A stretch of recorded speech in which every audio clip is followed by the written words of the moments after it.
ടെൻഷനായിട്ടിരിക്കുക. എനിക്ക് ജോലി എങ്ങനെയെങ്കിലും കിട്ടിയേ പറ്റുള്ളൂ. എടാ നീ ടെൻഷനൊന്നും അടിക്കണ്ട. നമുക്ക് ചുറ്റുമുള്ള കാര്യങ്ങളെക്കുറിച്ചും പിന്നെ നമ്മൾ വായിച്ച ബുക്സിനെ കുറിച്ചും ഒക്കെ ചോദിക്കുള്ളൂ എന്നാണ് ഞാൻ കേട്ടത്. അല്ലാതെ വലിയ കടുകട്ടി ചീക്കൊന്നും ചോദിക്കില്ല. ജയലക്ഷ്മി,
വീണ,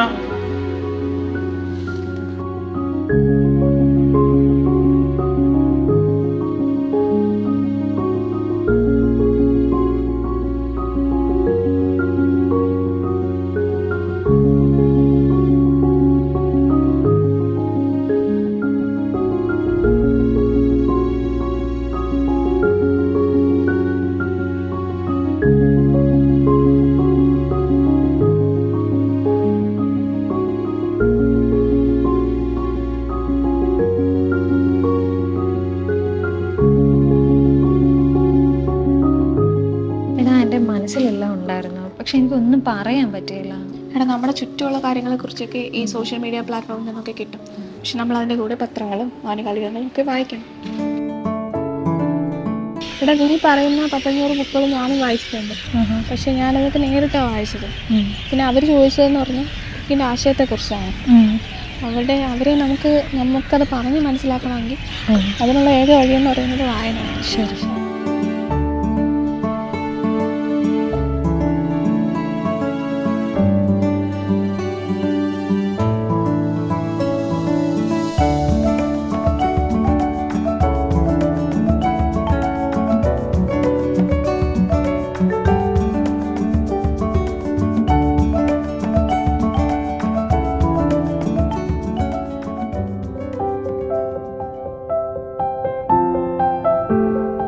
അന്ന് ഞാനെടുത്ത ആ തീരുമാനമാണ് ടീച്ചറായി നിങ്ങളോടൊപ്പം ഇവിടെ നിൽക്കാൻ എന്നെ സഹായിച്ചത് കേട്ടോ.